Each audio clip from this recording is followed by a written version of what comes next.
অবশেষে গরম থেকে স্বস্তি, তবে বৃষ্টিতে নাজেহাল হুগলি জেলা অবশেষে চাঁদি ফাটা গরমের কবল থেকে কিছুটা স্বস্তি পেল। মঙ্গলবার রাত থেকে শুরু হওয়া একটানা বৃষ্টিতে এবার নাজেহাল জনজীবন।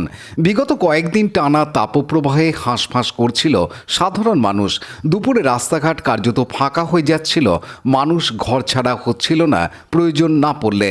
মঙ্গলবার গভীর রাতের বৃষ্টিতে স্বস্তির নিঃশ্বাস ফেলেছিলেন অনেকেই, কিন্তু বুধবার সকাল থেকেই আকাশ মুখ ভার করে অবিরাম বৃষ্টিতে ভিজতে শুরু করে গোটা হুগলি জেলার সদর শহর চুঁচুড়া ছাড়াও ব্যান্ডেল, পান্ডুয়া, বলাগড়, শ্রীরামপুর, হরিপাল, আরামবাগ সহ বিভিন্ন এলাকায় কোথাও মুষলধারে, কোথাও টানা ঝিরঝিরে বৃষ্টিতে দিনভর নাকাল মানুষ।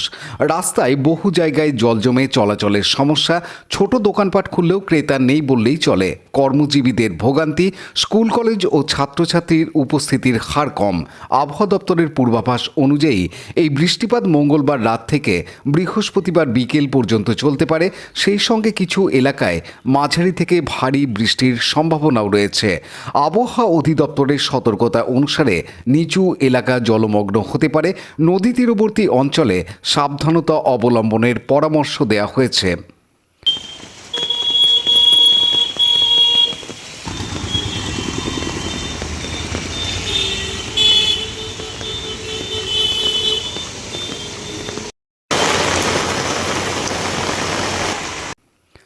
পানু পালের report, Hooghly TV. Like, share, subscribe করুন হুগলি টিভি। খবর এখন বুক পকেটে।